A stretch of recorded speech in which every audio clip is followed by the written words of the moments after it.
새벽 3시. 어둠 속에서 조심스럽게 문을 여는 소리가 들렸습니다.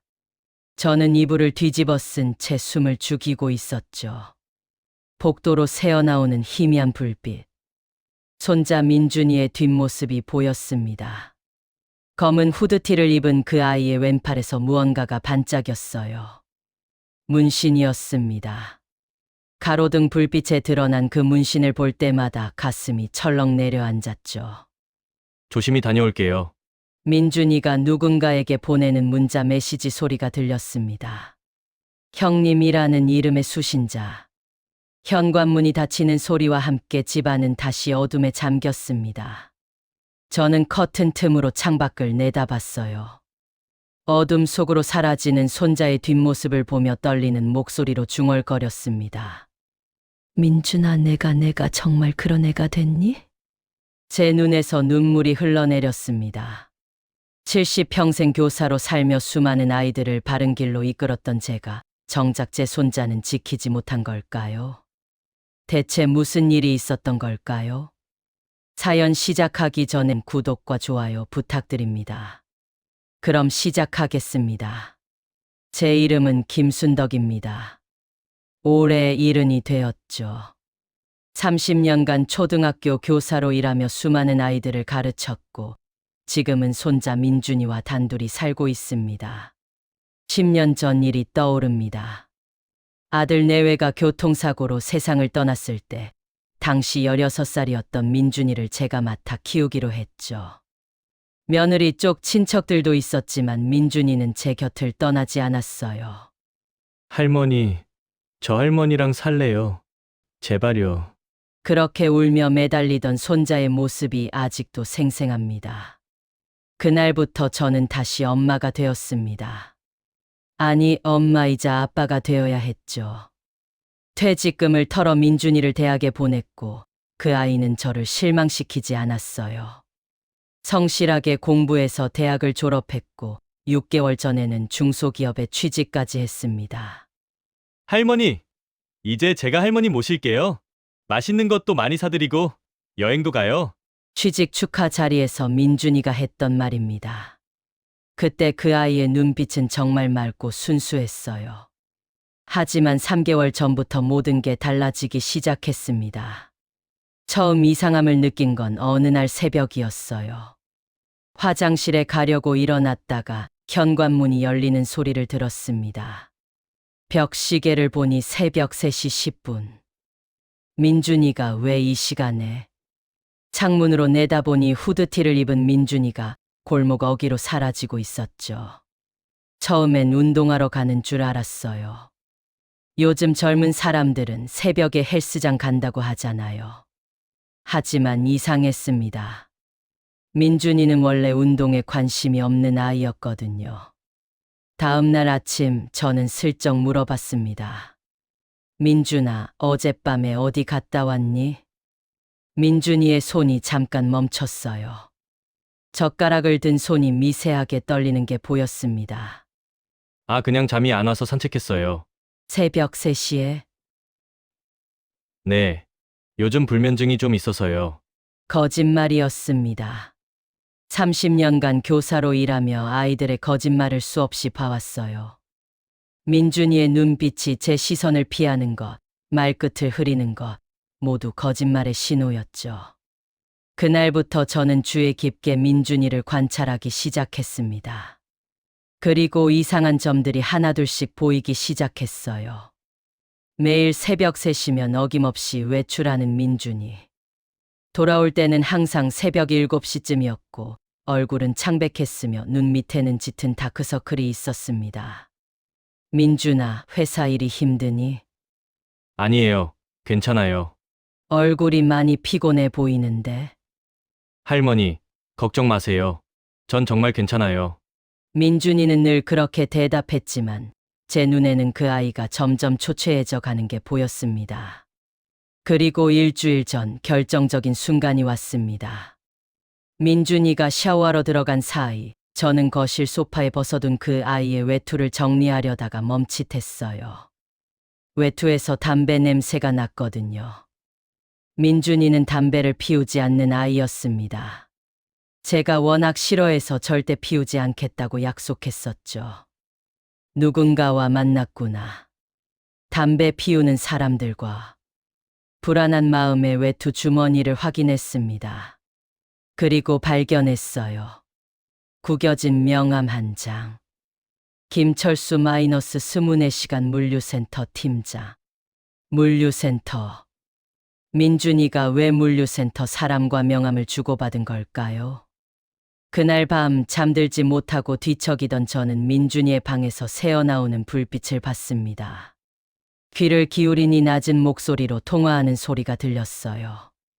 네, 형님. 내일도 나갈 수 있습니다. 괜찮습니다. 몸은 제가 알아서 하겠습니다. 네, 그럼 내일 새벽 3시 30분에 뵙겠습니다. 형님. 민준이가 누군가를 형님이라고 부르고 있었습니다. 심장이 쿵 내려앉았어요. 교사 생활 30년 동안 문제 학생들을 많이 봤습니다. 조폭과 어울리기 시작한 아이들, 잘못된 길로 빠진 아이들. 그 아이들이 처음 보이던 신호들이 지금 민준이에게서 똑같이 나타나고 있었어요. 새벽 외출, 수상한 전화통화, 형님이라는 호칭. 설마 민준이가. 아니야, 아닐 거야. 저는 고개를 저었습니다. 제가 10년간 키운 아이예요. 착하고 성실한 아이였죠. 하지만 사람은 변하는 법입니다. 특히 요즘 같은 세상에서는. 다음 날 아침 저는 일부러 일찍 일어나 민준이를 기다렸습니다. 새벽 7시 10분 민준이가 돌아왔어요. 현관문을 조심스럽게 열고 들어오는 모습이 마치 도둑 같았습니다. 민준아. 제가 부르자 민준이가 화들짝 놀랐어요. 할머니? 왜 이렇게 일찍 일어나셨어요? 너야말로 이 시간에 어디 갔다 오는 거니? 아, 그냥 산책이요. 민준이의 얼굴을 자세히 봤습니다. 땀범벅이었어요. 이마에는 땀이 송글송글 맺혀 있었고 머리카락은 젖어 있었습니다. 그리고 옷에서 나는 냄새. 담배 냄새와 함께 뭔가 기름 냄새 같은 것이 섞여 있었어요. 산책치고는 땀을 많이 흘렸구나. 아, 좀 빨리 걸었어요. 민준이는 황급히 제 곁을 지나쳐 자기 방으로 들어갔습니다. 그날부터 저는 더욱 주의 깊게 민준이를 지켜봤어요. 그리고 며칠 후 더 충격적인 것을 발견했습니다. 민준이가 샤워하는 동안 저는 그 아이의 방에 들어갔어요. 침대 옆 책상 서랍을 열었습니다. 떨리는 손으로 하나씩 확인하던 중 두꺼운 봉투를 발견했죠. 봉투를 열어보니 현금이 가득 들어 있었습니다. 대충 세어보니 300만 원은 되어 보였어요. 이게 대체 어디서 난 돈이지? 민준이의 월급으로는 이렇게 큰 돈을 모을 수 없었습니다. 회사 월급은 세후 200만 원 정도였고 생활비로 쓰면 남는 게 거의 없었거든요. 그런데 갑자기 300만 원이라니. 더 충격적인 건 그 다음이었습니다. 봉투 옆에 놓인 작은 수첩을 발견했어요. 수첩을 펼치니 숫자들이 빼곡히 적혀 있었습니다. 300, 600, 900. 숫자 옆에는 날짜가 적혀 있었고 맨 위에는 목표 금액이 적혀 있었어요. 목표 3천만 원. 3천만 원. 민준이가 왜 3천만 원이나 되는 돈을 모으고 있는 걸까요? 그 순간 샤워 소리가 멈췄습니다. 저는 황급히 수첩을 제자리에 놓고 방을 나왔어요. 심장이 미친 듯이 뛰었습니다. 그날 밤 잠들지 못하고 뒤척이던 저는 결심했습니다. 민준이 친구 영자에게 상담을 해봐야겠어. 영자는 제 오랜 친구이자 유일한 의지처였어요. 남편을 일찍 여의고 혼자 살아온 터라 세상 물정에도 밝았죠. 다음 날 저는 영자를 만났습니다. 동네 찻집에서 따뜻한 차를 마시며 저는 조심스럽게 입을 열었어요. 영자야, 너한테 상담할 게 있어. 응. 무슨 일인데? 표정이 안 좋네. 민준이가 요즘 좀 이상해. 저는 그동안 있었던 일들을 모두 털어놨습니다. 새벽 외출, 담배 냄새, 수상한 전화 통화, 그리고 300만 원의 현금까지.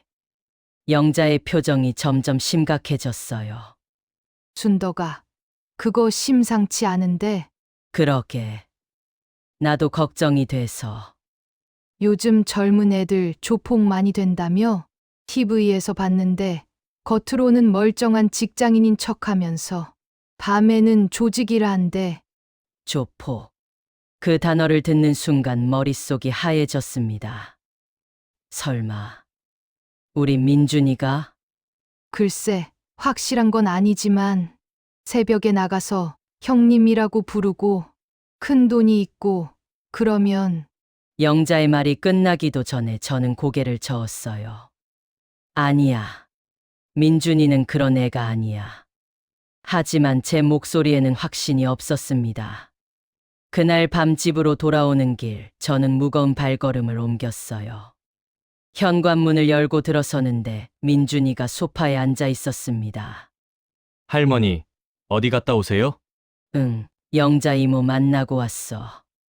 평소와 다름없는 대화였지만 이제는 민준이를 볼 때마다 가슴이 무거웠습니다. 그날 밤 또다시 새벽 3시에 민준이가 외출했어요. 저는 커튼 뒤에 숨어 그 뒷모습을 지켜봤습니다. 가로등 불빛 아래로 드러난 민준이의 모습. 그리고 그 순간 봤어요. 민준이가 소매를 걷어 올리는 바람에 드러난 왼팔의 문신을. 비록 멀리서 봤지만 분명했습니다. 무언가가 새겨져 있었어요. 다리에 힘이 풀렸습니다. 소파에 주저앉은 저는 두 손으로 얼굴을 감쌌어요. 민준아, 내가 정말 그런 애가 된 거니? 그날 밤 저는 한숨도 자지 못했습니다. 민준이가 어떻게 이렇게 변한 걸까요? 제가 어디서부터 잘못한 걸까요? 창밖으로 동이 트고 있었습니다. 새벽 7시 민준이가 돌아왔어요. 여느 때처럼 초췌한 얼굴로. 저는 아무렇지 않은 척 아침을 준비했지만 손이 계속 떨렸습니다. 뭔가 해야 했어요. 이대로 둘 수는 없었습니다. 제 손자를, 제가 10년간 키운 민준이를 포기할 수는 없었으니까요. 민준이의 문신을 목격한 후 저는 더 이상 참을 수가 없었습니다. 확실하게 확인해야 했어요. 그 아이가 정말 잘못된 길로 빠진 건지 아니면 제 기우인지. 일주일 동안 저는 집 안에서 민준이의 흔적을 하나하나 찾기 시작했습니다. 첫 번째로 확인한 건 민준이의 핸드폰 요금 고지서였어요. 우편함에서 발견한 고지서를 보니 평소보다 통화료가 2배 이상 늘어나 있었습니다. 이렇게 많이 통화를 했다고? 민준이는 원래 말이 적은 아이였어요. 친구들과도 자주 연락하지 않았고 전화보다는 문자를 선호했죠. 그런 아이가 갑자기 통화를 많이 한다는 건 누군가와 계속 연락하고 있다는 뜻이었습니다. 다음 날 아침 민준이가 출근한 후 저는 그 아이의 방에 다시 들어갔어요. 죄책감이 들었지만 어쩔 수 없었습니다. 책상 서랍을 열고 하나씩 확인했죠. 그리고 발견했습니다. 병원 진료 기록지. 김민준, 만성위염, 수면장애. 날짜를 보니 1달 전이었어요. 민준이가 병원에 다녀온 걸 제게 한 번도 말하지 않았습니다. 처방전도 있었어요. 위장약과 수면제. 아파도 나한테 말하지 않았구나. 가슴이 아팠습니다. 하지만 더 충격적인 건 그 다음에 발견한 것들이었어요. 서랍 깊숙한 곳에서 영수증 뭉치를 찾았습니다. 편의점 영수증, 약국 영수증, 그리고 진통제 3만 원. 한 번에 3만 원어치 진통제를 샀다고요? 민준이가 얼마나 아픈 걸까요? 손이 떨렸어요. 영수증을 하나하나 확인하던 중 이상한 영수증을 발견했습니다. 송금 50만 원 박철수. 박철수. 그 이름 어디서 들어본 것 같았는데. 아, 명함에 있던 그 사람. 물류센터 팀장이라던 그 사람에게 민준이가 50만 원을 송금했다고요. 왜? 머릿속이 복잡해졌습니다. 그때 현관문이 열리는 소리가 들렸어요. 할머니, 저 왔어요. 민준이가 일찍 돌아온 겁니다. 저는 황급히 서랍을 닫고 방을 나왔어요. 어머, 벌써 왔니? 네, 오늘 일찍 끝났어요. 민준이의 표정이 평소보다 더 어두워 보였습니다. 눈 밑에 다크서클은 더 짙어졌고 볼은 푹 꺼져 있었어요. 민준아, 밥 먹었니? 아니요, 먹고 싶지 않아요. 그래도 뭐라도 먹어야지. 내가 죽 끓여줄까? 괜찮아요. 할머니, 저 좀 쉬어야 될 것 같아요. 민준이는 제 대답도 기다리지 않고 방으로 들어갔습니다. 문 닫히는 소리가 유난히 크게 들렸어요. 저는 한참을 그 앞에 서 있었습니다. 저녁 무렵 민준이가 방에서 나왔어요. 샤워를 하고 나온 모습이었는데 그때 봤습니다. 짧은 팔 티셔츠를 입은 민준이의 팔을 명확하게, 왼팔에 새겨진 문신이 선명하게 보였어요. 한글이었습니다. 순더. 제 이름이 민준이의 팔에 새겨져 있었습니다. 순간 숨이 멎는 것 같았어요. 민준이가 제 시선을 느꼈는지 황급히 소매를 내렸습니다. 할머니, 민준아, 그게... 죄송해요. 설명할게요. 민준이의 목소리가 떨리고 있었어요. 하지만 그 순간 민준이의 핸드폰이 울렸습니다. 형님. 화면에 뜬 발신자 이름을 저는 똑똑히 봤어요. 민준이가 당황한 표정으로 전화를 받았습니다. 네, 형님. 민준이는 저를 힐끗 보더니 방으로 들어가 버렸어요. 문틈으로 낮은 목소리가 들렸습니다. 네, 알겠습니다. 오늘 밤에 나가겠습니다. 네, 준비돼 있습니다. 오늘 밤에 나간다고요? 평소에는 새벽에 나갔는데 오늘은 밤에 나간다는 겁니까? 불안감이 엄습했습니다. 저는 거실에 앉아 뉴스를 보는 척하면서 민준이의 방을 주시했어요. 밤 9시쯤 민준이가 방에서 나왔습니다. 검은색 긴팔 티셔츠에 청바지를 입고 야구 모자를 눌러쓴 모습. 할머니, 저 잠깐 나갔다 올게요. 이 밤에 어디 가니? 친구 만나요. 금방 올게요. 또 거짓말이었습니다. 민준이의 눈이 제 시선을 피하고 있었거든요. 너무 늦지 말고 들어와. 네, 걱정 마세요. 민준이가 나간 후 저는 가만히 앉아 있을 수가 없었습니다. 영자에게 전화를 걸었어요. 여보세요, 영자야? 순덕아. 무슨 일이야? 목소리가 왜 그래? 민준이가 오늘 밤에 나갔어. 밤에? 평소에는 새벽에 나간다며? 그러게. 그리고 영자야, 민준이 팔에 문신이 있었어. 뭐, 문신? 영자의 목소리가 높아졌습니다. 한글로 내 이름이 새겨져 있더라고. 순덕이라고. 순덕아, 그거 조폭들이 그러잖아. 자기 보스 이름 새기고 그런다며. 영자의 말에 온몸에 소름이 돋았어요. 설마 민준이가 나를 보스라고? 아니, 그럴 리가 없어. 아니, 그게 아니라 혹시 민준이가 조직에 들어가면서 가족 이름을 새긴 건 아닐까? 결의를 다지면서. 영자의 추측이 점점 구체화되고 있었습니다. 그리고 순덕아, 민준이가 누군가한테 돈을 보낸다며? 그 박철수라는 사람한테? 응, 50만 원을. 그거 상납금일 수도 있어. 조직에 내는. 상납금. 그 단어를 들은 순간 정말 다리에 힘이 풀렸어요. 영자야, 나 어떻게 해야 돼? 민준이를 그냥 둘 수가 없잖아. 일단 확실하게 확인해 봐야지. 민준이를 미행해 보는 게 어때? 미행. 응. 민준이가 밤에 어디 가서 뭘 하는지 직접 확인해야 해. 그래야 대책을 세우든 말든 하지. 영자의 말이 맞았습니다. 더 이상 추측만 하고 있을 수는 없었어요. 직접 확인해야 했습니다. 알았어, 영자야. 내일 새벽에 따라가 볼게. 조심해. 혹시 모르니까 나한테 계속 연락하고. 응, 고마워. 전화를 끊고 나니 온몸이 떨렸습니다. 70평생 이렇게 누군가를 미행한다는 생각을 해본 적이 없었어요. 그것도 제 손자를. 하지만 선택의 여지가 없었습니다. 밤 11시쯤 민준이가 돌아왔어요. 다녀왔습니다. 할머니, 응, 들어와. 씻고 자거라. 민준이의 얼굴을 살폈습니다. 표정이 많이 지쳐 보였어요. 그리고 옷에서 또 그 냄새가 났습니다.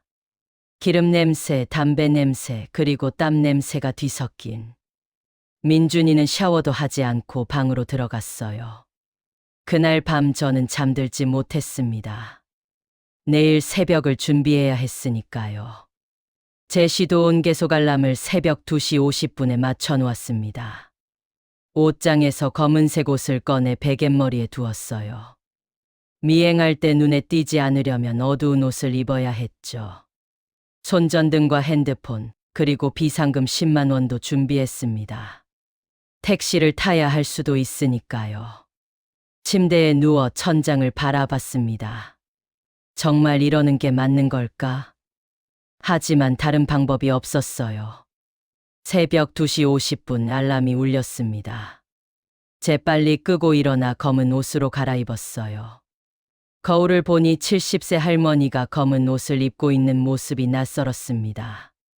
마치 무슨 스파이라도 된 것 같았죠. 민준이의 방문 앞을 지나쳐 거실로 나왔습니다. 커튼 뒤에 몸을 숨기고 현관문을 주시했어요. 심장이 너무 크게 뛰어서 민준이가 들을까봐 두려웠습니다. 새벽 3시 5분.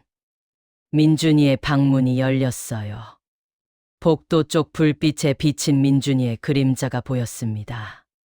조심스럽게 현관 쪽으로 다가오는 발걸음. 민준이가 신발을 신는 소리, 외투를 입는 소리가 들렸어요. 현관문이 열리고 민준이가 나갔습니다. 저는 10초를 세었어요. 하나, 둘, 셋, 열. 조심스럽게 현관문을 열고 밖으로 나갔습니다. 계단을 내려가는 민준이의 뒷모습이 희미하게 보였어요. 저는 최대한 소리를 죽여가며 뒤를 따랐습니다. 다행히 민준이는 뒤를 돌아보지 않았어요. 골목 어귀에 도착한 민준이가 버스 정류장으로 향했습니다. 버스를 타는구나. 저도 서둘러 정류장으로 갔지만 민준이와 거리를 유지했어요. 정류장에는 새벽 일찍 출근하는 사람들이 몇 명 서 있었습니다.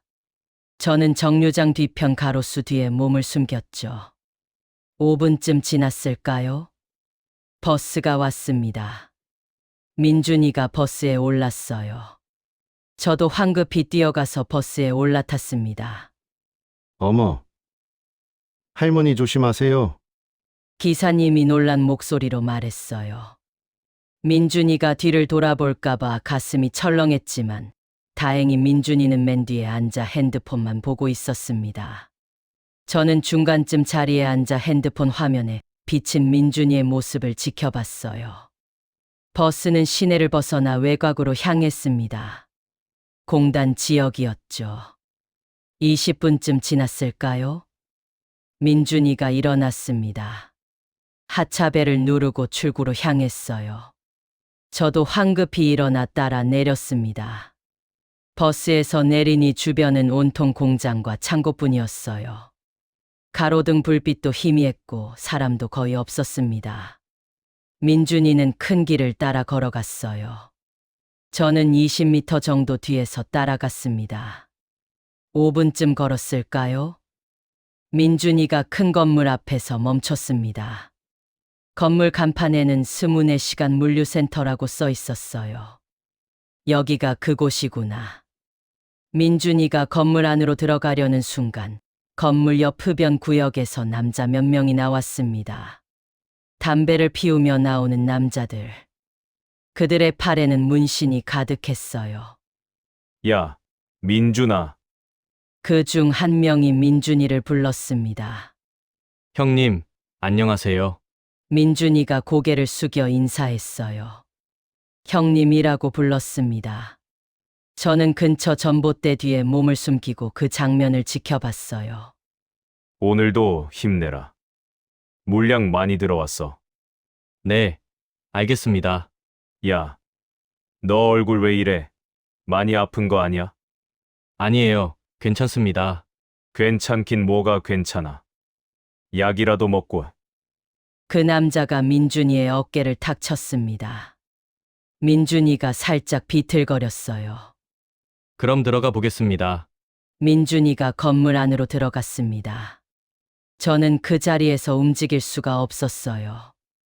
문신한 남자들, 형님, 물량, 모든 게 수상했습니다.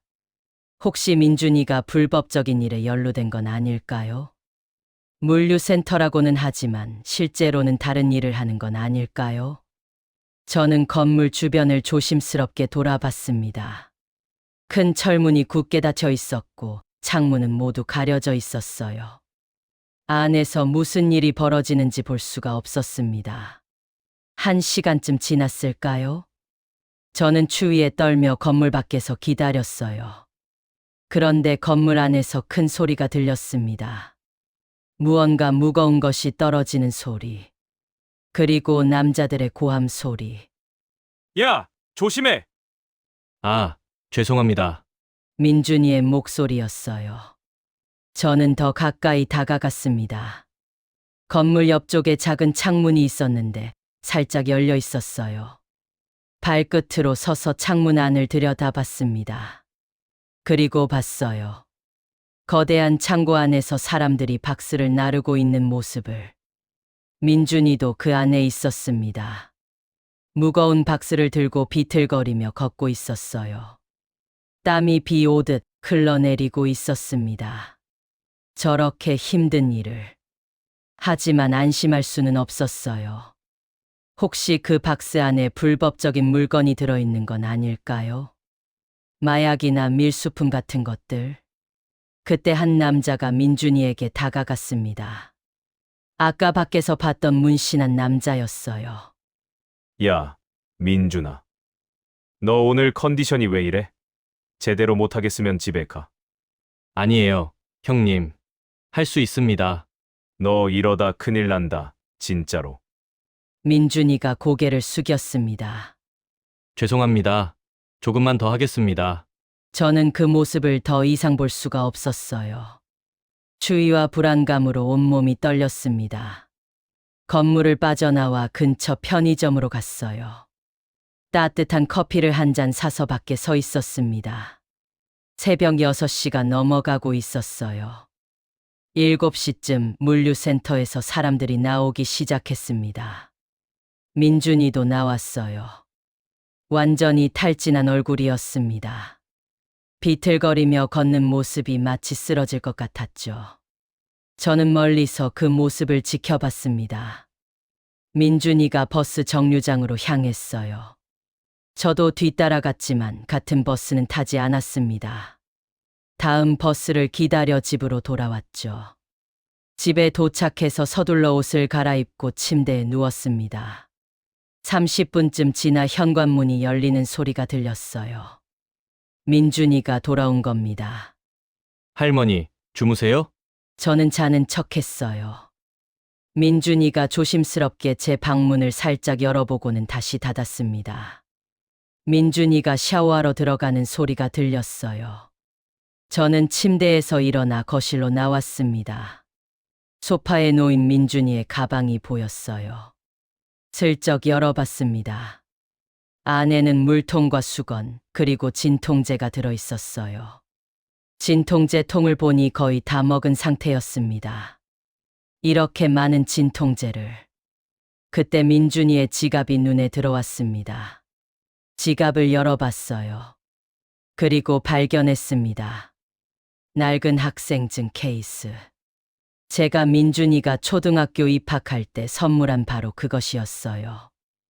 20년이 지난 지금도 민준이가 소중히 간직하고 있었던 겁니다. 케이스를 열어보니 어린 민준이와 제가 함께 찍은 사진이 들어 있었어요. 민준이가 제 손을 꼭 잡고 웃고 있는 사진.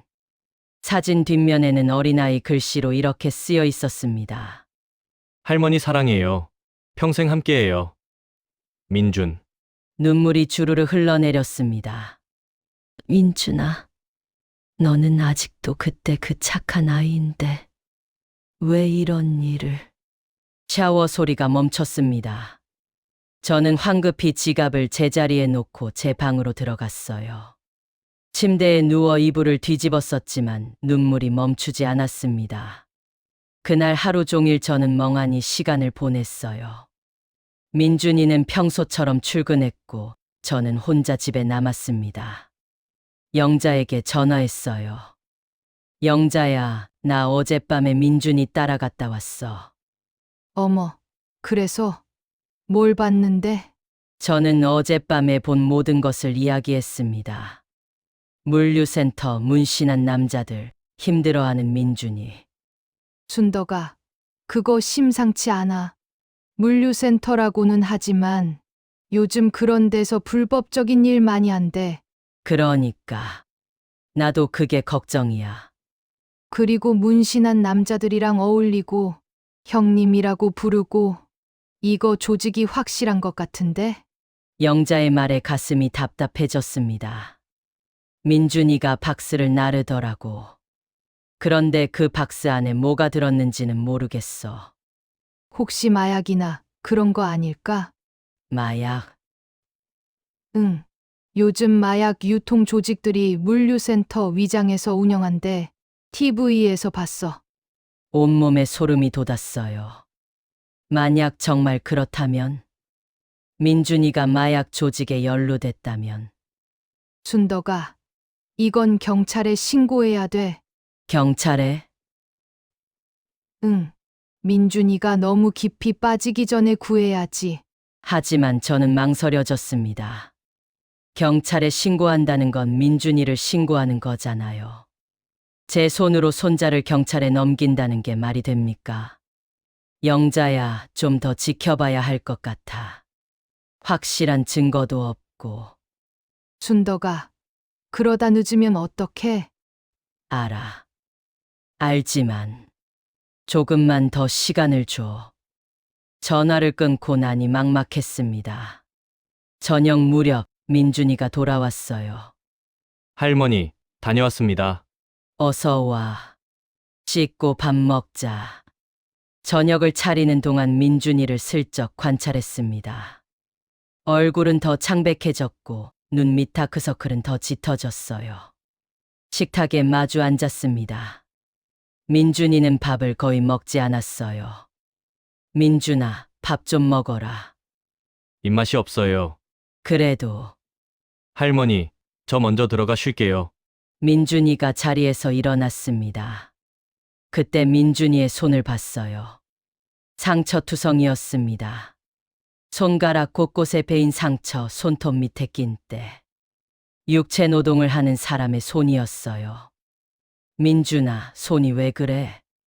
민준이가 황급히 손을 뒤로 숨겼습니다. 아, 회사에서 좀 다쳤어요.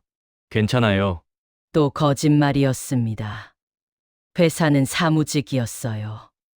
손을 다칠 이유가 없었죠. 민준이가 방으로 들어갔습니다. 저는 설거지를 하다 말고 멈췄어요. 수도꼭지에서 물이 흘러내리는 소리만 들렸습니다. 이대로 둘 수 없어. 뭔가 해야 해. 그날 밤 저는 결심했습니다. 민준이와 제대로 대화를 나눠야겠다고. 더 이상 미루면 안 되겠다고. 새벽 3시 또다시 민준이가 외출했어요. 저는 그 뒷모습을 지켜보며 눈물을 흘렸습니다.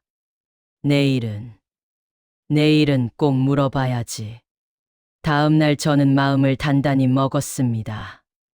오늘은 반드시 민준이와 이야기를 해야 했어요. 하지만 민준이는 아침 일찍 출근했고 저는 기회를 놓쳤습니다. 저녁에 돌아오면 꼭 물어봐야지. 저는 그날 하루 종일 불안한 마음으로 시간을 보냈어요. 마트에 가서 장을 보면서도 TV를 보면서도 민준이 생각뿐이었습니다.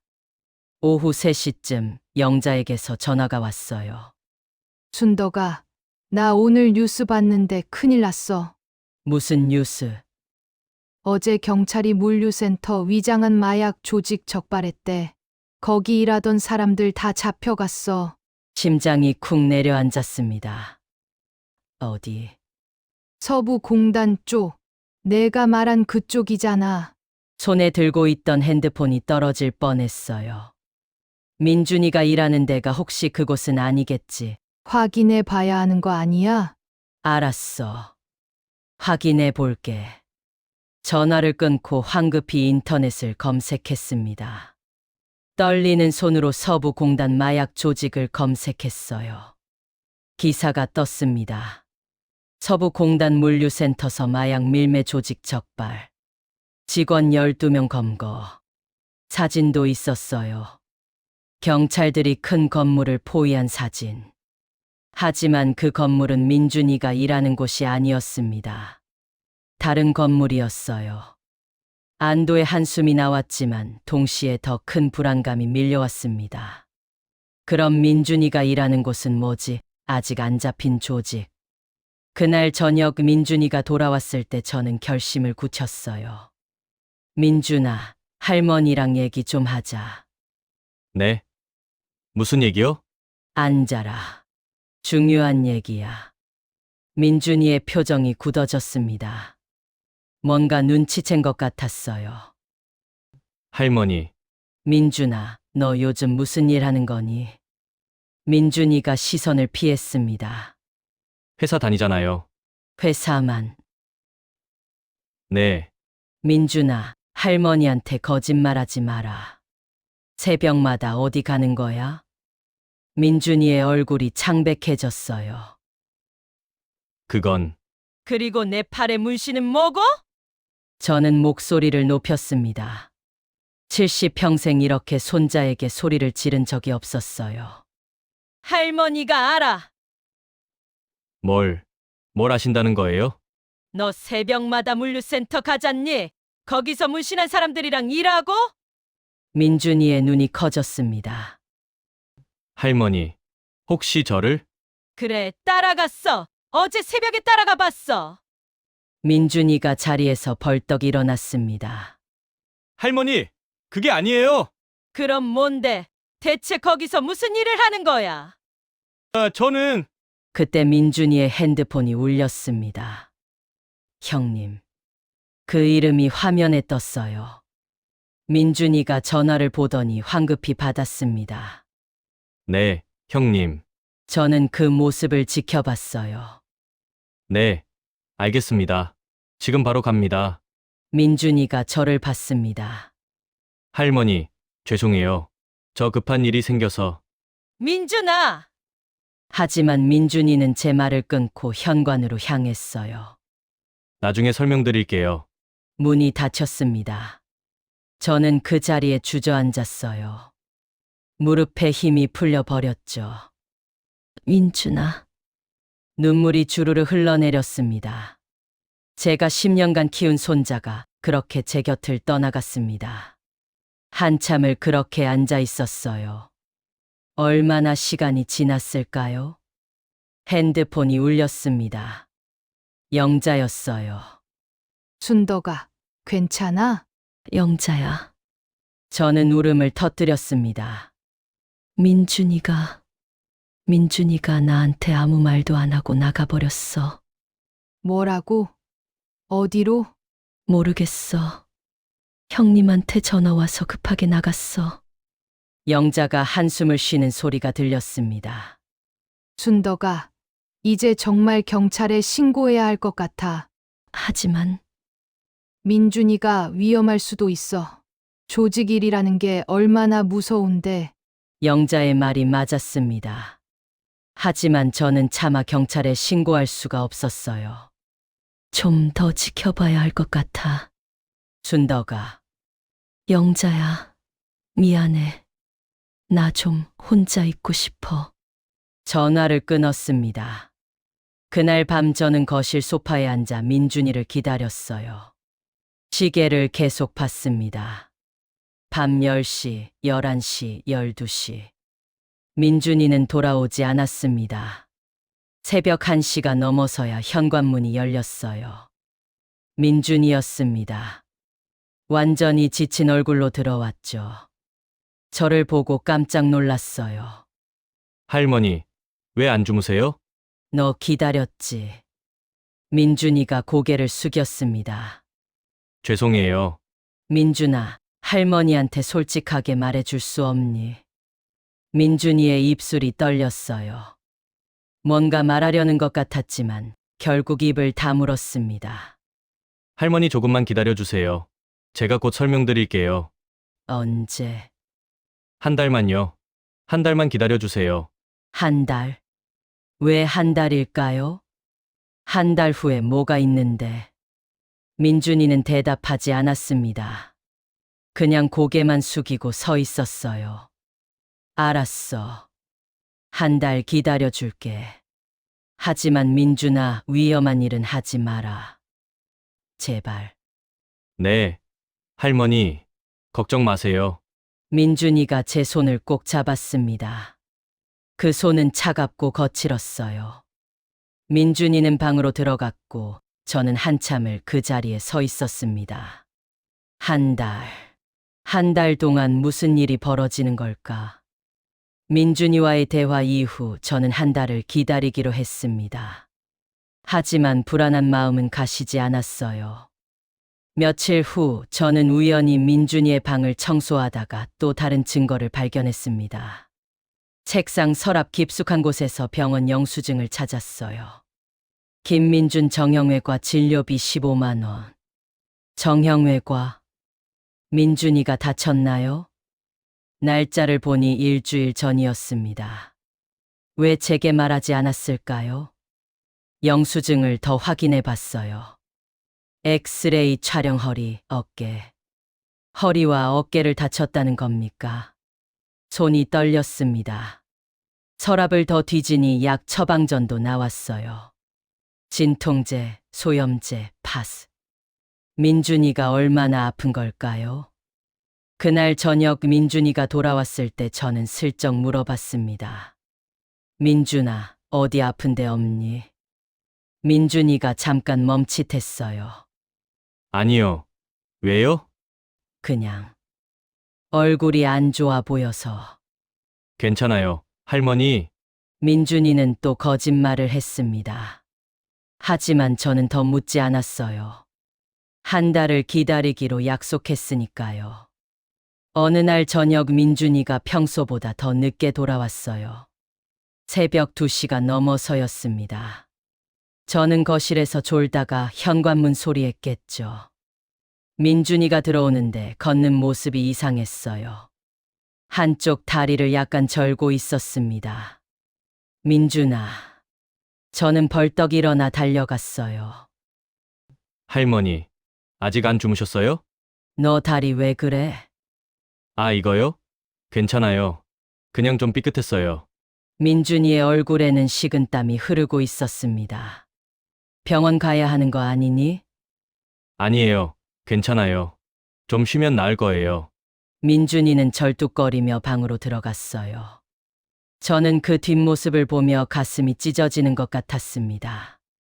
다음 날 아침 민준이는 출근도 하지 않았어요. 방문을 두드렸습니다.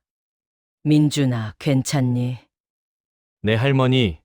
오늘은 연차 써서 쉬려고요. 문 좀 열어봐. 괜찮아요. 할머니, 그냥 좀 자고 싶어요. 저는 불안했지만 물러섰습니다. 점심때쯤 민준이가 방에서 나왔어요. 얼굴이 상기되어 있었습니다. 민준아, 밥 먹어라. 아니요, 괜찮아요. 이마를 살짝 짚어봤어요. 뜨거웠습니다. 민준아, 너 열 있어. 아니에요. 병원 가자. 지금 당장. 할머니, 정말 괜찮아요. 그냥 감기 기운이에요. 민준이는 제 손을 뿌리치고 다시 방으로 들어갔습니다. 저는 약국에 가서 감기약과 해열제를 사왔어요. 민준이의 방문 앞에 약과 물을 두고 왔습니다. 민준아, 문 앞에 약 뒀다. 꼭 먹어라. 대답이 없었어요. 저는 한참을 문 앞에 서 있다가 거실로 돌아왔습니다. 그날 밤 민준이의 방에서 신음소리가 들렸어요. 저는 참지 못하고 방문을 열었습니다. 민준이가 침대에 누워 몸부림치고 있었어요. 민준아! 달려가서 이마를 짚어봤습니다. 불덩이처럼 뜨거웠어요. 할머니, 119 불러야겠다. 안 돼요. 괜찮아요. 이게 무슨 소리야? 너 지금 열이 엄청 높아. 저는 핸드폰을 꺼냈습니다. 하지만 민준이가 제 손을 잡았어요. 제발 병원은 안 돼요. 돈이 너무 많이 들어요. 돈이 무슨 상관이야? 내가 아픈데. 할머니, 제발요. 민준이의 눈에서 눈물이 흘러내렸습니다. 저는 그 순간 모든 걸 내려놓았어요. 알았어. 병원 안 가. 대신 할머니가 간호해 줄게. 그날 밤 저는 한숨도 자지 못했습니다. 민준이 곁에 앉아 이마를 닦아주고 물을 먹이고 약을 먹였어요. 새벽 5시쯤 되어서야 민준이의 열이 조금 내렸습니다. 할머니, 죄송해요. 민준이가 힘없는 목소리로 말했어요. 괜찮아. 내가 괜찮으면 됐어. 할머니, 제가 지금은 아무 말 하지 마. 푹 쉬어. 민준이는 제 손을 꼭 잡고 잠들었습니다. 저는 민준이의 얼굴을 바라봤어요. 헬쑥하게 여윈 얼굴, 창백한 입술, 눈 밑에 짙은 다크서클. 도대체 이 아이가 무슨 일을 겪고 있는 걸까? 며칠 후 민준이는 다시 외출하기 시작했습니다. 제가 말렸지만 소용없었어요. 할머니, 가야 해요. 안 가면 안 돼요. 너 아직 다 안 나았잖아. 괜찮아요. 이제 괜찮아요. 민준이는 절뚝거리면서도 집을 나섰습니다. 저는 창밖으로 그 뒷모습을 지켜봤어요. 비가 내리고 있었는데 민준이는 우산도 없이 그냥 걸어갔습니다. 저 아이가 대체 왜 저러는 걸까? 그날 오후 저는 민준이의 방을 다시 확인했어요. 이번엔 더 꼼꼼하게 뒤졌습니다. 옷장 뒤편에서 큰 봉투를 발견했어요. 봉투를 열어보니 현금이 가득 들어 있었습니다. 천천히 세어봤죠. 1,800만 원. 1,800만 원이나 되는 돈이 있었습니다. 이게 대체... 봉투 옆에는 작은 노트가 있었어요. 노트를 펼쳤습니다. 목표 3,000만 원. 현재 1,800만 원. 남은 금액 1,200만 원. 예상 달성일 11월 30일. 11월 30일. 오늘이 10월 말이니까 딱 한 달 남았네요. 민준이가 말했던 그 한 달이 이거였나? 그런데 3,000만 원이라는 돈을 왜 모으는 걸까요? 노트 뒷장을 넘겼습니다. 할머니 수술비 3,000만 원. 수술비? 제 수술비? 손이 떨렸어요. 다음 페이지에는 병원 상담 기록이 적혀 있었습니다. 김순덕 치매 진단. 수술 권장 비용 약 3,000만 원. 수술 시 70% 호전 가능성. 치매 수술. 저는 노트를 든 채 그 자리에 주저앉았습니다. 민준이가 내 수술비를 모으고 있었다고. 그제야 모든 게 이해가 되기 시작했어요. 새벽 아르바이트, 초췌한 얼굴, 다친 손, 아픈 몸. 모두 제 수술비를 모으기 위해서였던 겁니다. 눈물이 주르르 흘러내렸습니다. 노트를 더 읽어 내려갔어요. 물류센터 야간 아르바이트 시급 15,000원 주 6일. 새벽 대리운전 건당 2만 원 주 5일. 주말 일용직 일당 10만 원. 민준이가 3개의 아르바이트를 하고 있었습니다. 그것도 새벽과 주말까지 쉬지 않고. 회사는 어떻게 된 걸까요? 노트를 더 넘기니 사직서 사본이 있었어요. 사직일자 2024년 7월 15일. 민준이가 회사를 그만뒀습니다. 3개월 전에. 제게는 아무 말도 하지 않고. 왜 말하지 않았니? 노트 마지막 페이지에는 이렇게 적혀 있었습니다. 할머니, 제가 꼭 수술비 모아드릴게요. 할머니만 건강하시면 저는 괜찮아요. 평생 할머니 옆에서 지킬게요. 저는 노트를 가슴에 꼭 안고 울었습니다. 그동안 제가 얼마나 큰 오해를 하고 있었는지. 조폭이니 범죄니 하며 의심했던 제 자신이 너무나 부끄러웠어요. 민준이는 범죄자가 아니었습니다. 저를 위해 자신을 희생하고 있었던 겁니다. 한참을 울고 나서 노트를 다시 제자리에 놓았어요. 그리고 거실로 나왔습니다. 창밖으로 비가 계속 내리고 있었습니다. 민준아, 미안해. 할머니가 정말 미안해. 그날 저녁 민준이가 돌아왔어요. 온몸이 흠뻑 젖은 채였습니다. 민준아, 우산 없이 다녀왔니? 네, 괜찮아요. 감기 걸리겠다. 얼른 씻어. 민준이가 샤워하러 들어가는 사이 저는 따뜻한 생강차를 끓였어요. 민준이가 샤워를 마치고 나오자 차를 건넸습니다. 이거 마셔. 몸 좀 녹이고. 고맙습니다, 할머니. 민준이가 차를 마시는 모습을 바라봤어요. 말해야 할까요? 제가 다 알고 있다고? 하지만 입이 떨어지지 않았습니다. 민준이가 그렇게 숨기며 준비하고 있는데 제가 알고 있다고 말하면 그 아이가 얼마나 당황할까요? 할머니, 왜 그렇게 보세요? 응, 아니야. 그냥. 저는 미소를 지으려 했지만 눈물이 나려고 했어요. 할머니, 우세요? 아니야. 그냥. 너를 보니 내 아빠가 생각나서. 민준이가 제 손을 잡았습니다. 할머니, 저 있잖아요. 할머니 곁에. 그래. 고맙다, 민준아. 그날 밤 저는 영자에게 전화했어요. 영자야, 나 큰일 났어. 왜? 무슨 일이야? 저는 오늘 발견한 모든 것을 이야기했습니다. 노트, 수술비, 민준이의 아르바이트. 세상에. 그럼 민준이가 조폭이 아니라 할머니 수술비를 모으고 있었던 거야? 그래.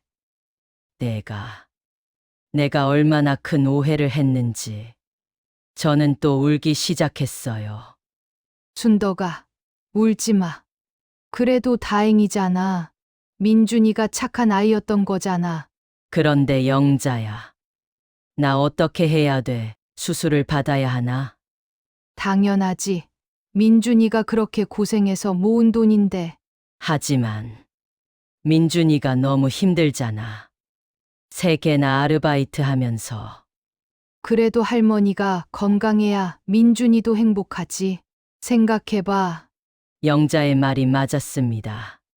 하지만 쉽게 결정할 수가 없었어요. 며칠이 지났습니다. 저는 민준이를 다시 관찰하기 시작했어요. 이번에는 의심이 아니라 걱정으로. 민준이의 얼굴은 날이 갈수록 더 초췌해졌습니다. 밥도 제대로 먹지 않았고 잠도 제대로 자지 못하는 것 같았어요. 어느 날 새벽 민준이가 외출하는 소리에 깼습니다.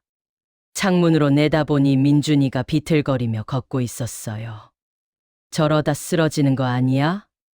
불안한 마음에 저도 외출했습니다.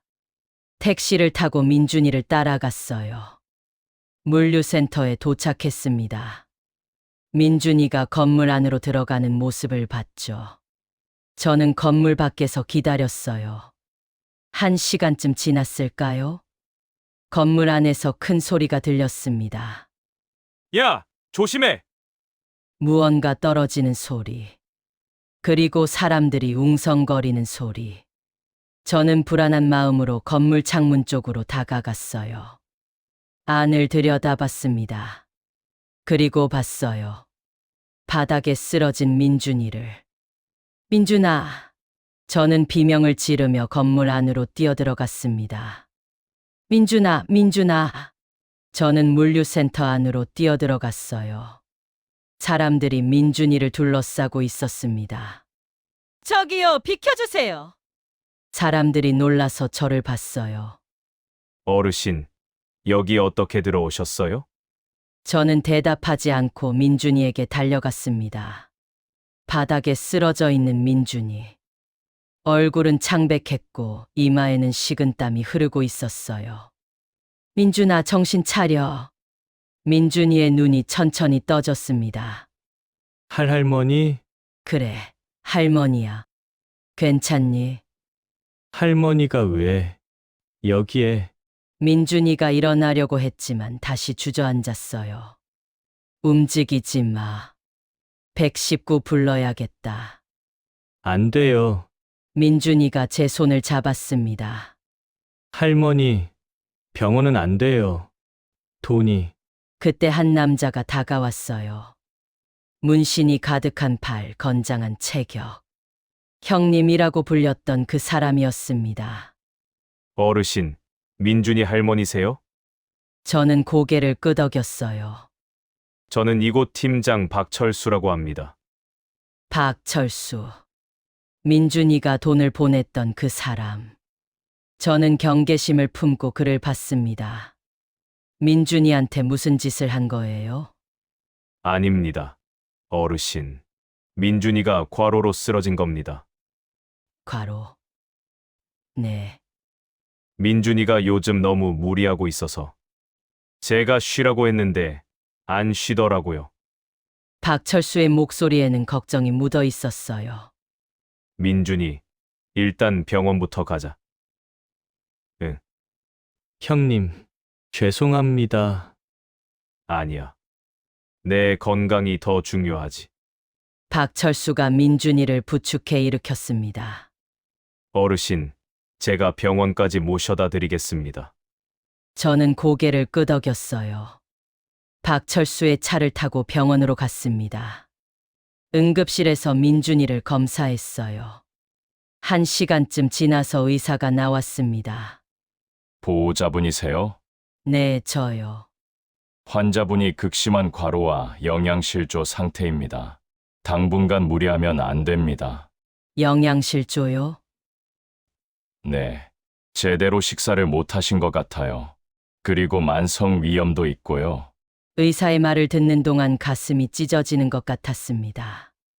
민준이가 제 수술비를 모으느라 제대로 먹지도 못하고 있었던 거예요.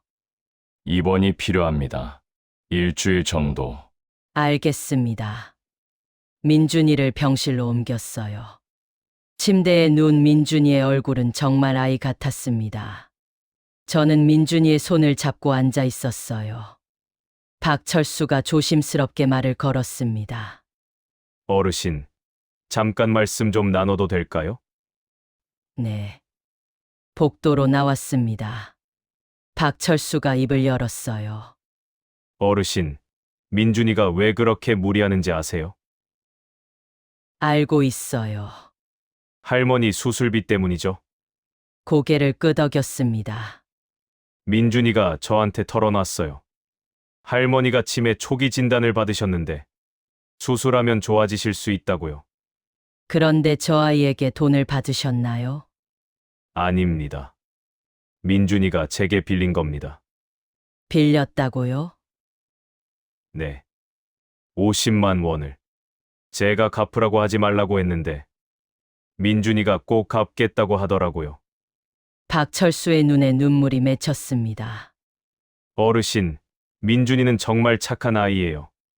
3개월 동안 하루도 안 빠지고 일했어요. 아파도, 힘들어도. 제가 몰랐어요. 제가 전혀 몰랐어요. 저는 울음을 터뜨렸습니다. 박철수가 제 어깨를 토닥여 줬어요. 어르신, 민준이를 좀 쉬게 해주세요. 저러다 정말 큰일 나요. 알아요. 병실로 돌아왔습니다. 민준이가 깨어 있었어요. 할머니, 응, 민준아. 할머니 다 아시는 거예요? 고개를 끄덕였습니다. 언제부터? 며칠 전에 내 방에서 노트를 봤어. 민준이의 눈에서 눈물이 흘러내렸어요. 죄송해요. 할머니, 숨겨서. 아니야. 미안한 건 할머니야. 저는 민준이의 손을 꼭 잡았습니다. 너를 조폭인 줄 알고 의심했어. 나쁜 일 하는 줄 알았어. 할머니, 민준아, 왜 말하지 않았니? 할머니한테. 말하면 할머니가 수술 안 받으신다고 하실 것 같아서요. 민준이의 목소리가 떨렸어요. 할머니, 수술 꼭 받으셔야 해요. 의사 선생님이 그러셨어요. 지금 하면 많이 좋아지실 수 있다고. 하지만 민준아, 너무 힘들잖아. 3개나 아르바이트 하면서. 괜찮아요. 저는 할머니만 건강하시면 돼요. 민준이가 제 손을 꼭 쥐었습니다. 할머니가 아프시면 저는 정말 아무것도 할 수 없어요. 할머니만이 제 유일한 가족이에요. 저는 민준이를 꼭 안았어요. 고마워, 민준아. 정말 고마워. 그날 밤 저는 민준이 곁을 지켰습니다. 민준이는 깊은 잠에 빠져 있었어요. 얼마나 피곤했을까요? 그 작은 얼굴에 얼마나 큰 짐을 지고 있었을까요? 저는 민준이의 팔을 봤습니다. 문신. 가까이서 보니 제 이름 순덕이 한글로 새겨져 있었어요. 평생 할머니 곁에 있겠다는 약속. 민준이가 했던 말이 떠올랐습니다. 눈물이 또 흘러내렸어요. 다음 날 아침 의사가 회진을 왔습니다. 많이 좋아졌네요. 며칠 더 푹 쉬면 퇴원할 수 있을 겁니다. 감사합니다, 선생님. 의사가 나간 후 민준이가 말했어요. 할머니, 퇴원하면 다시 일해야 해요. 민준아, 안 돼. 아직 돈이 부족해요. 1200만 원 더 모아야 해요. 민준아. 저는 민준이의 손을 잡았습니다. 할머니는 수술 안 받을 거야. 할머니, 민준이가 벌떡 일어나려 했어요. 가만 있어. 아직 몸이 안 좋아. 할머니, 왜요? 수술 받으셔야 해요. 민준아, 할머니는 너 없이 건강해봤자 무슨 소용이니? 무슨 말씀을? 너 이러다 죽는 거 아니야. 할머니 혼자 살라고? 민준이가 고개를 숙였어요. 죄송해요. 미안한 게 아니야. 민준아, 할머니 말 들어. 수술은 나중에 해도 돼. 지금은 내가 먼저 건강해져야 해. 하지만 민준아. 저는 단호하게 말했습니다. 내가 쓰러지면 할머니는 어떻게? 할머니한테 너 말고 누가 있니? 민준이의 눈에서 눈물이 뚝뚝 떨어졌어요. 할머니, 저는 할머니가 건강하셨으면 좋겠어요. 할머니도 내가 건강했으면 좋겠어. 저희는 한참을 그렇게 울었습니다. 민준이가 퇴원한 지 일주일이 지났습니다. 민준이는 아르바이트를 그만두고 구직 활동을 시작했어요. 하지만 쉽지 않았습니다.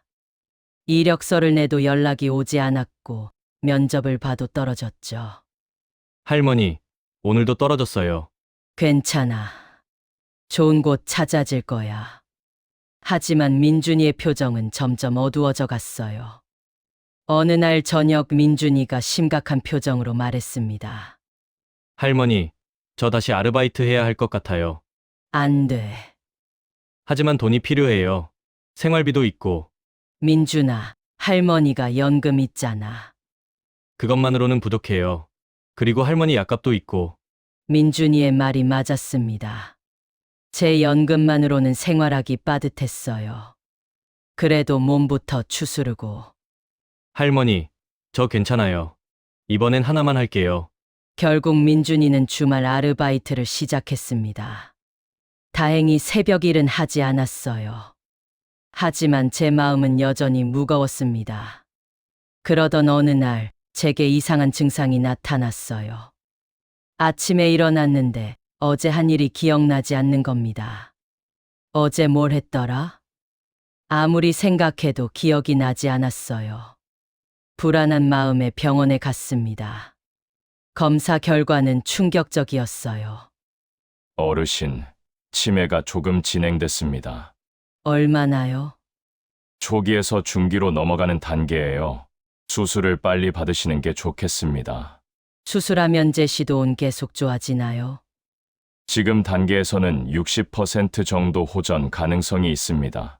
하지만 더 늦어지면 의사는 말을 흐렸어요. 저는 고개를 끄덕이고 병원을 나왔습니다. 민준이에게는 말하지 않았어요.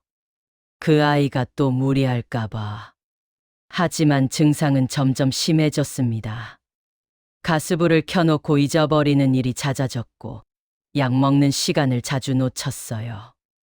어느 날은 민준이의 이름이 기억나지 않았습니다. 저기, 네, 할머니?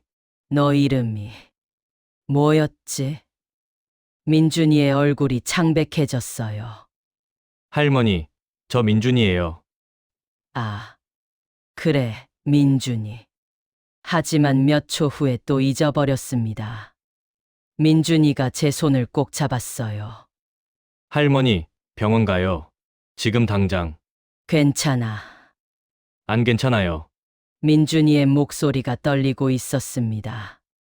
할머니, 제발, 술 받아요. 제가 돈 모을게요. 민준아, 너 이미 충분히 했어. 아니에요. 아직 부족해요. 민준이는 그날부터 다시 새벽 아르바이트를 시작했습니다. 제가 아무리 말려도 소용없었어요. 할머니, 이번엔 정말 조심할게요. 무리하지 않을게요. 하지만 민준이의 얼굴은 다시 초췌해져 갔습니다. 며칠 후 저는 부엌에서 요리를 하다가 정신을 잃었어요. 쓰러지는 순간 머리를 식탁 모서리에 부딪혔습니다. 얼마나 시간이 지났을까요? 민준이의 목소리가 들렸습니다. 할머니, 할머니, 눈을 떴더니 민준이가 울고 있었어요. 할머니, 괜찮으세요? 응, 괜찮아. 피가 나요. 119 불러야 돼요. 저는 이마에서 피가 흐르는 걸 느꼈습니다. 병원에서 상처를 꿰매고 돌아왔어요. 민준이는 제 곁을 떠나지 않았습니다. 할머니, 제가 정말 미안해요. 너 잘못이 아니야. 제가 돈을 빨리 못 모아서 할머니가 이렇게 민준이가 울기 시작했어요. 저는 민준이를 안아줬습니다. 민준아, 괜찮아. 할머니, 괜찮아. 하지만 사실은 겁이 났어요. 기억이 점점 사라지고 있었습니다. 어제 일이 기억나지 않고 방금 한 말이 기억나지 않았어요. 가끔은 여기가 어딘지 제가 누군지도 헷갈렸습니다. 민준이만 봤을 때만 정신이 또렷해졌어요. 저 아이만큼은 잊으면 안 돼. 그날 밤 저는 책상 서랍에서 낡은 학생증 케이스를 꺼냈습니다. 민준이 방에서 가져온 거예요. 케이스 안에 든 사진을 봤습니다. 어린 민준이와 제가 함께 웃고 있는 사진. 사진 뒷면에 적힌 글씨. 할머니 사랑해요. 평생 함께해요. 눈물이 흘러내렸어요. 민준아, 미안해. 할머니가 너와의 약속을 지키지 못할 것 같아. 다음 날 아침 민준이가 출근 준비를 하고 있었어요. 민준아, 네, 할머니, 이리 와봐. 민준이가 제 옆에 앉았습니다. 저는 민준이의 손을 잡았어요. 할머니, 왜 그러세요? 민준아, 할머니가 널 잊어버려도 너는 할머니를 잊지 마. 무슨 말씀이세요? 민준이의 목소리가 높아졌어요. 할머니는 절대 안 잊어버려요. 제가 수술비 꼭 모을게요. 민준아, 할머니, 조금만 기다려주세요. 한 달만요. 아니, 2주면 돼요. 제가 더 열심히 할게요. 민준이의 눈에서 눈물이 쏟아졌습니다. 저는 민준이를 꼭 안았어요. 알았어. 할머니가 기다릴게. 민준이는 그날부터 거의 집에 없었습니다. 새벽 3시에 나가서 밤 10시에 들어왔어요. 하루에 34시간밖에 자지 못하는 것 같았습니다. 일주일쯤 지났을까요? 민준이가 현관문을 열고 들어오다가 그대로 쓰러졌어요. 민준아. 저는 비명을 지르며 달려갔습니다. 민준이는 의식이 없었어요. 민준아, 정신 차려. 떨리는 손으로 119에 전화를 걸었습니다. 여보세요, 우리 손자가 쓰러졌어요. 빨리 와주세요. 구급차가 왔고 민준이를 실어 갔어요. 저도 함께 탔습니다. 응급실에서 민준이를 치료했어요. 의사가 나왔습니다. 환자분이 극도의 과로 상태입니다. 탈수와 영양실조도 심하고요. 괜찮아질까요? 일단 수액 마치고 있습니다. 하지만 이대로 가다간 정말 위험합니다. 저는 의자에 주저앉았어요. 내 잘못이야. 다 내 잘못이야. 1시간쯤 지나서 민준이가 깨어났습니다. 할머니, 민준아, 제가 또 쓰러졌네요. 죄송해요. 미안한 건 할머니야. 너한테 이런 짓을. 저는 민준이의 손을 잡고 울었습니다. 할머니, 울지 마세요. 저 괜찮아요. 아니야. 안 괜찮아. 너 이러다 죽어. 할머니, 민준아, 할머니 결심했어. 민준이가 저를 봤어요. 수술 안 받을 거야. 안 돼요. 민준이가 벌떡 일어나려 했어요. 가만히 있어. 저는 민준이를 침대에 눕혔습니다. 민준아, 할머니는 너 없이는 못 살아. 너 알지? 저도요. 저도 할머니 없으면 못 살아요. 그럼 이제 그만하자. 응, 너 이러다 정말 큰일 나. 민준이의 눈에서 눈물이 흘러내렸어요. 하지만 할머니가 저를 잊어버리시면 괜찮아. 잊어버려도 괜찮아. 안 괜찮아요. 민준이가 소리쳤습니다. 할머니, 저는 할머니가 저를 기억하셨으면 좋겠어요. 제 이름을 불러주셨으면 좋겠어요. 민준이가 흐느끼기 시작했어요. 할머니가 저를 잊어버리시면 저는 정말 혼자가 돼요. 저는 민준이를 꼭 안았습니다. 미안해, 민준아. 할머니가 정말 미안해. 우리는 한참을 그렇게 울었어요. 병실 창밖으로 비가 내리고 있었습니다. 저는 창밖을 바라보며 생각했어요. 어떻게 해야 하지? 어떻게 해야 우리 민준이를 지킬 수 있을까? 그날 밤 민준이가 잠든 사이 저는 조용히 병실을 나왔습니다. 의사를 찾아갔어요. 선생님, 저 치매 수술 꼭 받아야 하나요? 네. 어르신, 지금 하지 않으면 계속 악화됩니다.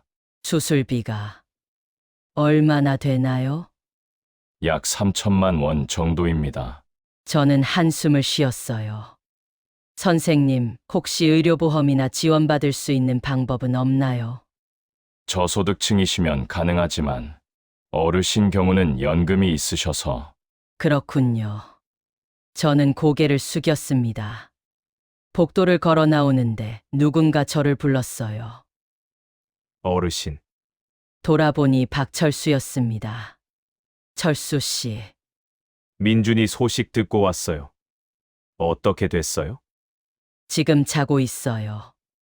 과로로 쓰러졌대요. 박철수가 한숨을 쉬었어요. 제가 말렸어야 했는데 민준이가 너무 고집이 세서. 철수 씨 잘못이 아니에요. 박철수가 제 손을 잡았습니다. 어르신, 제가 도와드릴 방법이 없을까요? 고맙지만 괜찮아요. 어르신 수술비 때문에 민준이가 저러는 거잖아요. 제가 조금이라도. 철수 씨, 저는 고개를 저었어요. 이미 충분히 도와주셨어요. 민준이한테 일자리도 주시고 하지만 괜찮아요. 우리가 알아서 할게요.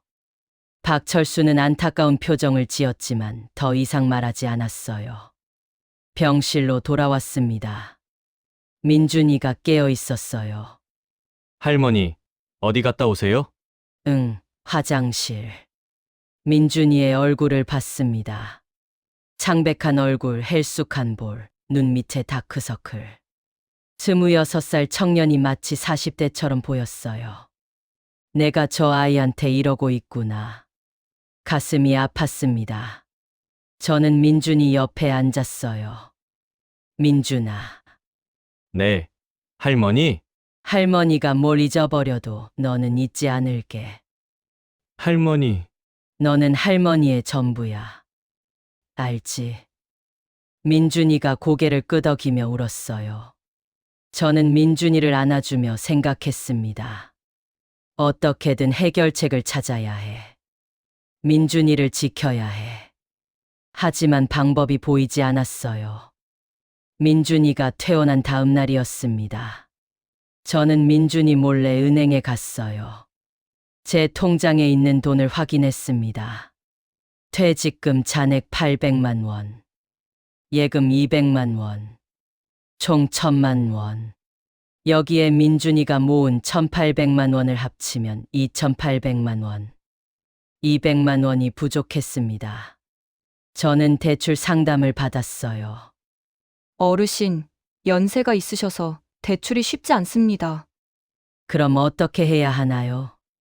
담보가 있으시면 집이나 자동차라도. 저는 고개를 저었어요.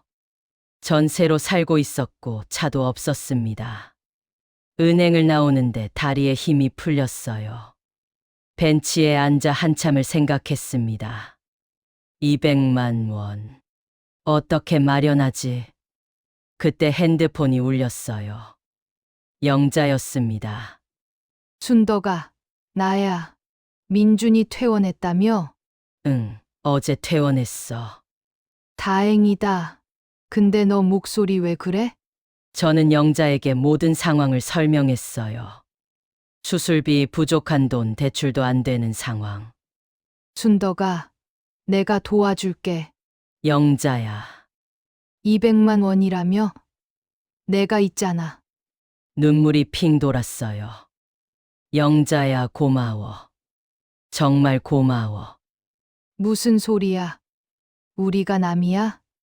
내일 당장 보낼게. 전화를 끊고 저는 한참을 울었습니다. 다음 날 영자가 200만 원을 가져왔어요. 영자야, 이거 꼭 갚을게. 천천히 갚아. 급한 거 아니야. 정말 고마워. 그나저나 민준이한테는 말했어? 아니, 아직. 빨리 말해. 그 아이도 알아야지. 저는 고개를 끄덕였어요. 그날 저녁 민준이에게 말했습니다. 민준아, 할머니 얘기 좀 들어봐. 네. 할머니? 할머니가 수술 받기로 했어. 민준이의 얼굴이 환해졌어요. 정말요? 할머니? 응. 돈도 다 모았어. 어떻게요? 아직 부족한데. 할머니 퇴직금하고 영자 이모가 도와주셨어. 민준이의 눈에서 눈물이 흘러내렸습니다. 할머니, 정말 수술 받으시는 거예요? 그래. 그러니까 너 이제 아르바이트 그만해. 네. 민준이가 저를 꼭 안았어요. 할머니, 고마워요. 정말 고마워요. 할머니가 더 고마워. 너 때문에 용기 냈어. 우리는 한참을 그렇게 안고 있었습니다. 수술 날짜가 잡혔어요. 2주 후였습니다. 그 사이 저는 민준이와 많은 시간을 보냈어요. 함께 산책도 하고 시장도 가고 TV도 봤습니다. 할머니, 수술 무섭지 않으세요? 응. 내가 있잖아.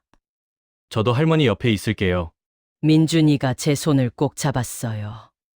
수술 전날 밤이었습니다. 저는 잠들지 못하고 천장을 바라봤어요. 내일이면 모든 게 달라질까? 조금 무서웠습니다. 수술이 성공할까요? 실패하면 어떡하죠? 그때 민준이가 제 방문을 두드렸어요. 할머니, 주무세요? 아니, 깨어 있어. 민준이가 들어왔습니다. 제 침대 옆에 앉았어요. 할머니, 잠 안 와요? 응. 좀 그러네. 민준이가 제 손을 잡았습니다. 할머니, 수술 꼭 성공할 거예요. 그럴까? 내 의사 선생님도 그러셨잖아요. 60% 성공률이라고. 그래. 저는 민준이의 얼굴을 봤어요. 민준아, 혹시 수술이 실패하면 그런 말씀 하지 마세요. 들어봐. 혹시 그렇게 되면 너는 내 인생 살아야 해. 할머니, 할머니 때문에 내 인생 망치면 안 돼. 알았지? 민준이가 고개를 저었어요. 아니에요. 저는 할머니랑 계속 함께 있을 거예요. 민준아. 할머니, 제 팔에 문신 보세요. 민준이가 팔을 보여줬어요. 순더. 제 이름이 새겨진 문신. 이거 새길 때 정말 아팠어요. 근데 기뻤어요. 왜? 할머니와 평생 함께 있겠다는 약속이니까요. 민준이의 눈에서 눈물이 흘러내렸습니다. 할머니, 저한테 할머니는 전부예요. 엄마도, 아빠도, 가족도 다 할머니예요. 저는 민준이를 꼭 안았어요. 고마워, 민준아. 정말 고마워. 그날 밤 저희는 함께 잠들었습니다. 민준이가 제 손을 잡은 채로. 다음 날 아침 수술실로 들어갔어요. 민준이가 마지막까지 제 손을 잡고 있었습니다. 할머니, 곧 나와요. 꼭, 응, 알았어. 마취가 시작됐습니다. 천천히 의식이 흐려졌어요. 마지막으로 본 것은 민준이의 얼굴이었습니다.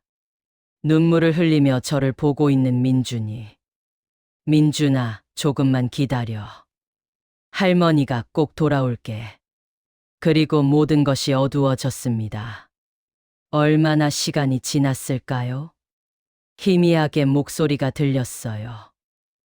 할머니, 할머니, 민준이의 목소리였습니다. 눈을 뜨려고 했지만 눈꺼풀이 너무 무거웠어요. 할머니, 저예요.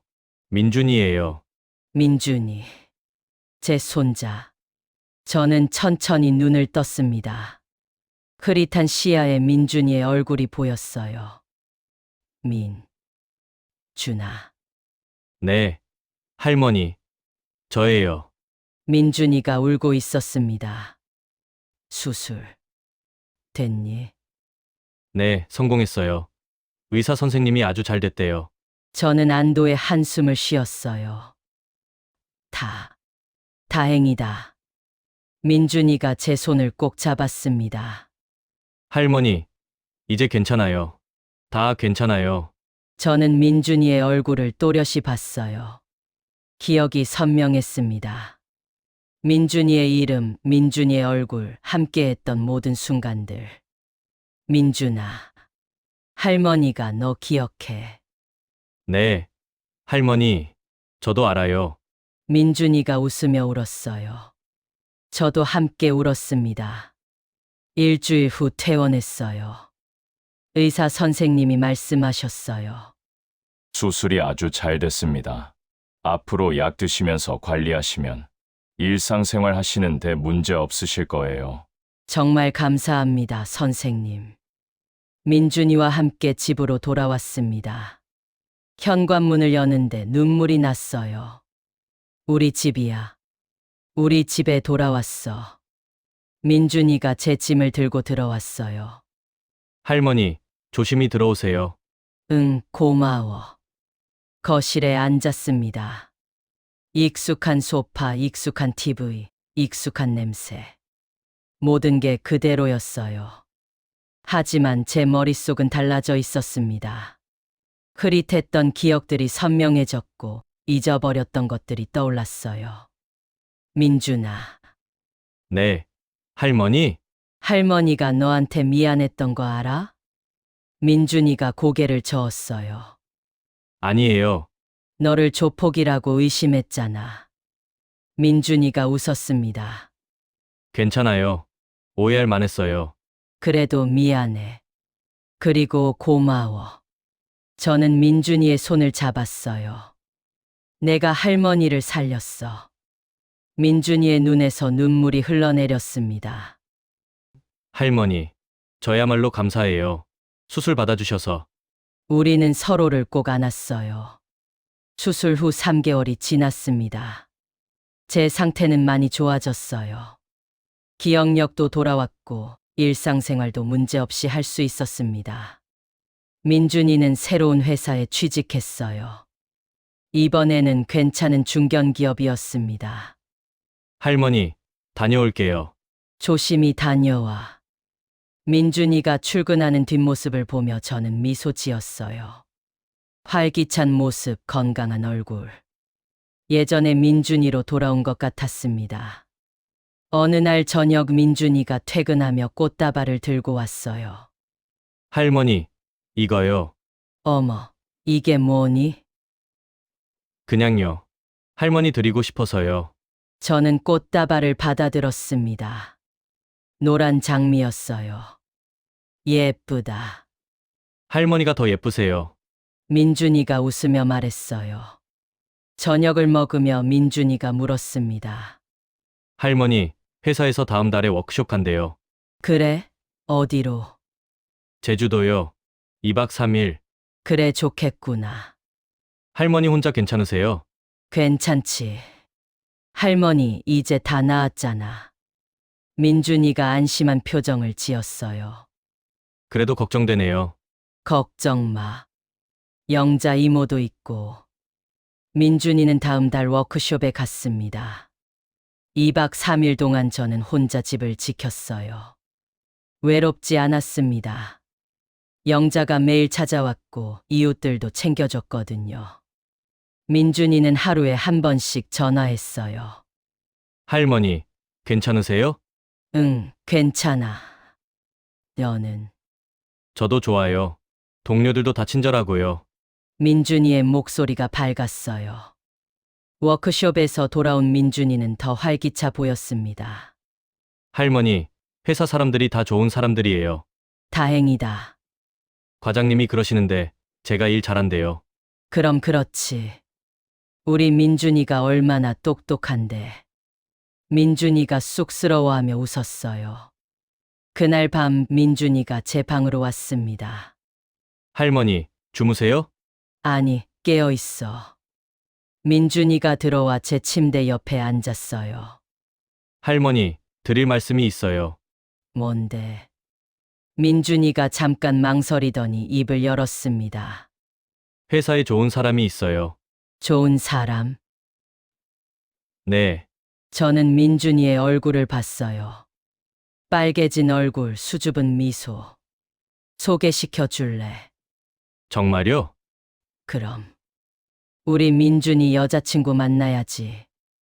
민준이가 환하게 웃었어요. 할머니, 감사합니다.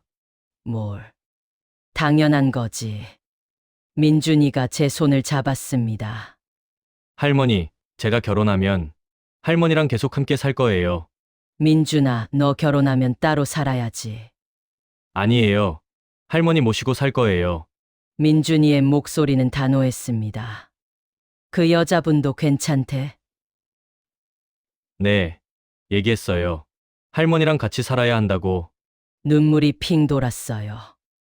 고마워, 민준아. 제가 더 감사하죠. 할머니가 저를 키워주셔서. 우리는 한참을 그렇게 손을 잡고 있었습니다. 그로부터 6개월 후 민준이는 그 여자분과 결혼했어요. 이름은 수진이라고 했습니다. 착하고 따뜻한 아이였어요. 어머니, 잘 부탁드려요. 수진이가 저를 어머니라고 불렀습니다. 우리 민준이 잘 부탁해. 네, 제가 잘할게요. 결혼식 날 저는 행복했습니다. 민준이가 환하게 웃고 있었거든요. 그 웃음을 보는 것만으로도 충분했어요. 수진이는 정말 좋은 며느리였습니다. 저를 친어머니처럼 모셔줬어요. 어머니, 식사하세요. 어머니, 오늘 날씨 좋은데 산책하실래요? 어머니, 제가 목욕 도와드릴게요. 민준이와 수진이 덕분에 저는 행복한 노년을 보낼 수 있었습니다. 어느 날 아침 저는 민준이를 불렀어요. 민준아, 이리 와봐. 네, 할머니? 저는 서랍에서 낡은 학생증 케이스를 꺼냈습니다. 이거 기억하니? 민준이의 눈이 커졌어요. 할머니, 이거 아직 가지고 계셨어요? 응. 내가 소중히 간직하던 거잖아. 케이스를 열어 사진을 꺼냈습니다. 어린 민준이와 제가 함께 웃고 있는 사진. 민준아, 이 사진 찍을 때 기억나니? 네, 제가 초등학교 입학하던 날이에요. 그래. 너 그날 얼마나 좋아했는지. 저는 사진 뒷면을 보여줬어요. 할머니 사랑해요. 평생 함께해요. 민준. 할머니, 저 아직도 이 약속 지키고 있어요. 민준이가 제 손을 꼭 잡았습니다. 나도 알아. 내가 얼마나 잘 지켜주고 있는지. 저는 민준이의 팔을 봤어요. 순덕이라고 새겨진 문신. 이거 처음 봤을 때 할머니가 얼마나 놀랐는지 아니. 죄송해요. 조폭인 줄 아셨죠? 우리는 함께 웃었어요. 근데 민준아, 이제 알아. 이게 무슨 의미인지. 네, 할머니와 평생 함께 있겠다는 약속이에요. 저는 민준이를 꼭 안았습니다. 고마워, 민준아. 할머니 손자로 태어나줘서. 할머니, 저야말로 감사해요. 민준이의 목소리가 떨렸어요. 할머니가 아니었으면 저는 지금 여기 없었을 거예요. 우리는 한참을 그렇게 안고 있었습니다. 그날 저녁 온 가족이 함께 저녁을 먹었어요. 민준이, 수진이, 그리고 저. 어머니, 맛있게 드세요. 수진이가 제 앞에 반찬을 놓아줬습니다. 고마워, 수진아. 어머니, 내일 병원 검진 가시는 날이에요. 제가 모시고 갈게요. 아니야, 괜찮아. 혼자 갈 수 있어. 안 돼요. 제가 모시고 갈 거예요. 민준이가 단호하게 말했어요.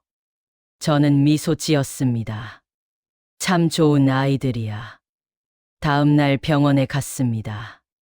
정기 검진이었어요. 의사 선생님이 말씀하셨습니다. 어르신, 정말 좋아지셨네요. 치매 증상 거의 없어요. 정말요? 네. 꾸준히 관리만 하시면 문제 없으실 겁니다. 민준이가 환하게 웃었어요. 할머니, 잘 됐어요. 그러게. 다 내 덕분이야. 아니에요. 병원을 나오는 길 민준이가 제 팔짱을 꼈어요. 할머니, 우리 카페 갈까요? 좋지. 카페에 앉아 따뜻한 차를 마셨습니다. 창밖으로 해가 지고 있었어요. 붉은 노을이 아름다웠습니다. 할머니, 예쁘죠? 그래, 예쁘다. 저는 노을을 바라보며 생각했어요. 이렇게 행복해도 되는 걸까? 지난 몇 년간 참 많은 일이 있었습니다.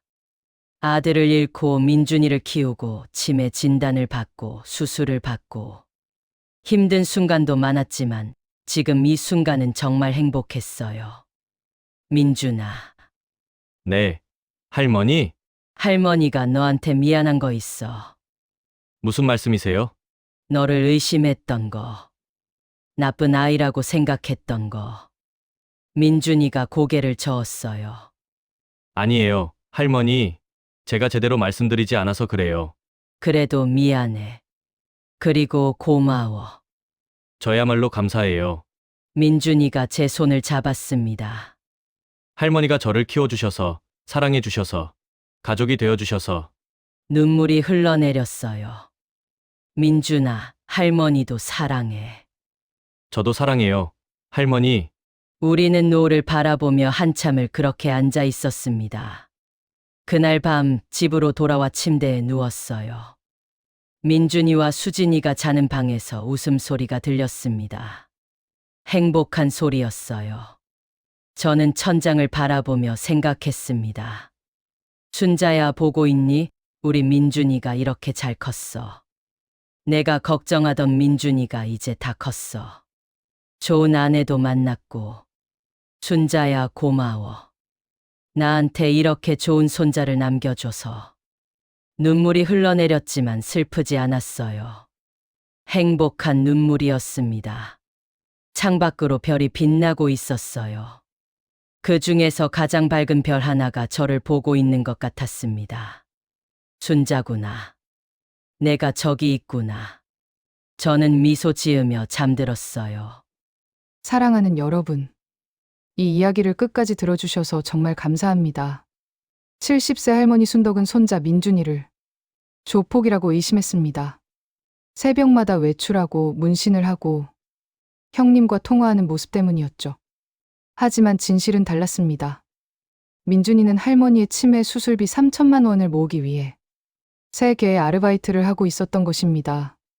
할머니를 사랑하는 마음 하나로 자신의 건강도 돌보지 않고 우리는 때로 겉모습만 보고 판단합니다. 의심의 눈으로 바라보면 모든 행동이 수상해 보이죠. 하지만 그 이면에는 우리가 알지 못하는 사연이 있을 수 있습니다. 민준이의 새벽 외출은 범죄가 아닌 사랑이었고 문신은 배신이 아닌 약속이었습니다. 진정한 가족은 혈연만으로 만들어지지 않습니다. 서로를 아끼고 희생하고 사랑하는 마음으로 만들어지는 것이죠. 민준이는 할머니를 위해 자신을 희생했고 할머니는 민준이를 위해 수술을 받기로 결심했습니다. 그렇게 그들은 진정한 가족이 되었습니다. 여러분께 묻고 싶습니다. 여러분의 주변에도 오해받고 있는 누군가가 있지 않나요? 겉모습만 보고 판단했던 사람이 있지 않나요? 오늘 이 이야기가 여러분께 작은 깨달음이 되었기를 바랍니다. 성급한 판단보다는 이해를, 의심보다는 신뢰를, 오해보다는 사랑을 선택하시길. 그리고 여러분의 가족들에게 사랑한다고 말해주세요. 늦기 전에, 후회하기 전에. 이 영상이 도움이 되셨다면 좋아요와 구독 부탁드립니다. 여러분의 작은 응원이 더 좋은 이야기를 만드는 힘이 됩니다. 댓글로 여러분의 생각도 나눠주세요. 여러분도 비슷한 경험이 있으신가요? 오해했다가 나중에 진실을 알게 된 순간이 있으셨나요? 다음 영상에서 또 뵙겠습니다. 여러분, 사랑합니다. 감사합니다.